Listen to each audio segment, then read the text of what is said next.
আজকের এই ভিডিওতে আমরা মাচ এবং মেনি এই দুটো ওয়ার্ডের ডিফারেন্স অর্থাৎ পার্থক্য এবং এদের ব্যবহার সম্পর্কে জানব। Much use with uncountable nouns. Uncountable noun বলতে বোঝায় যেগুলোকে আমরা কাউন্ট করতে বা গুনতে পারি না।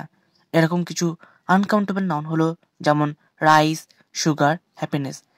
এই আনকাউন্টেবল নাউনের ক্ষেত্রে আমরা মাচ ব্যবহার করব। Many use with countable nouns. Countable noun বলতে বোঝায় যেগুলোকে আমরা কাউন্ট করতে বা গুনতে পারি। এরকম কিছু কাউন্টেবল নাউন হলো যেমন বুকস, অ্যাপেলস, পেন্স। এই কাউন্টেবল নাউনের ক্ষেত্রে আমরা মেনি ব্যবহার করব। এখানে দুটো সেন্টেন্স আমরা দেখব। প্রথম সেন্টেন্সটি হলো হাউ ড্যাশ প্ল্যানেটস আর দেয়ার। এখানে দুটো অপশন দেওয়া রয়েছে। প্রথমটি হলো মাচ এবং দ্বিতীয়টি হলো মেনি। এখানে প্ল্যানেটস এই ওয়ার্ডটি একটি কাউন্টেবল নাউন, অর্থাৎ প্ল্যানেট আমরা গুনতে পারি, তাই এখানে আমরা মেনি ব্যবহার করব। তাহলে সেন্টেন্সটি হবে হাউ মেনি প্ল্যানেটস আর দেয়ার। দ্বিতীয় সেন্টেন্সটি হলো how dash water is in the bottle. এইখানেও দুটো অপশন দেওয়া রয়েছে।